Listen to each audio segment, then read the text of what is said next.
ఇంత సాగు భూమి ఉంటే అలాంటి వారికి రేషన్ కార్డు రద్దు.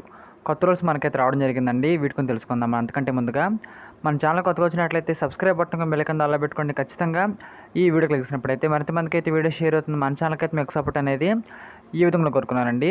ఇంత సాగు భూమి ఉంటే అలాంటి వారికి ఖచ్చితంగా రేషన్ కార్డు అనేది రాదు అని మనకైతే ఒక కొత్త రూల్స్ మనకైతే రావడం జరిగిందండి. దాని గురించి తెలుసుకుందాం ఇప్పుడు.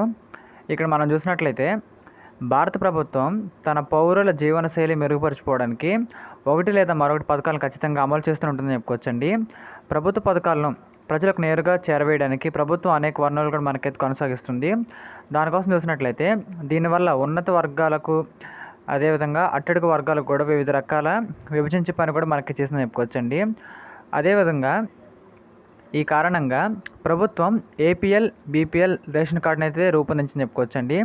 ఈ రేషన్ కార్డుల ద్వారా ప్రభుత్వం పేద ప్రజలకైతే ప్రతి పథకాన్ని సౌకర్యాన్ని అందించే పని చేస్తుందని చెప్పుకోవచ్చండి. దానివల్ల అందరికీ అదేవిధంగా బీపీఎల్ రేషన్ కార్డు వస్తుందని అనుకోవద్దు. ఎందుకంటే ఇప్పుడు నకిలీ పత్రాలు ఇచ్చి బీపీఎల్ రేషన్ కార్డు కలిగి ఆర్థికంగా నిలదొక్కున్న వారు కూడా ప్రభుత్వ కళల్లో దుమ్మెత్తిపోస్తున్నారని చెప్పుకోవచ్చు. కాబట్టి అర్హులకు అందించాల్సిన సేవా సదుపాయాలు ఖచ్చితంగా తెల్ల రేషన్ కార్డు ద్వారా కొంతమంది అనర్హులు కూడా మనకైతే అందడం నిజంగా బాధాకరం చెప్పుకోవచ్చండి. అదేవిధంగా ఇలా నకిలీ పత్రాలు ఇచ్చి తెల్ల రేషన్ కార్డును పొందిన ఆర్థికంగా వెనుకబడిన కుటుంబాలు కూడా రేషన్ కార్డులను రద్దు చేసేందుకు ఆహార శాఖ కసరత్తు చేస్తున్నట్లుగా సమాచారం అండి.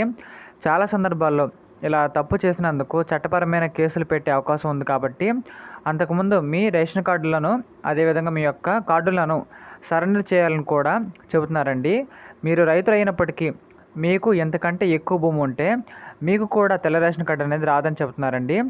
భూమి మించకూడదు. ఈ విషయం చూసినట్లయితే ఇక్కడ అవును, ఆహార శాఖ నిబంధనల ప్రకారం తెల్ల రేషన్ కార్డు కలిగిన వారికి కూడా కుటుంబానికి 3 హెక్టార్ల కంటే ఎక్కువ వ్యవసాయ భూమి లేదా సొంత భూమి ఉన్నట్లయితే వారికి ఏ కారణం చేతనైనా తెల్ల రేషన్ కార్డు మనకైతే ఇవ్వకూడదని నిబంధనలు రాయడం జరిగిందండి.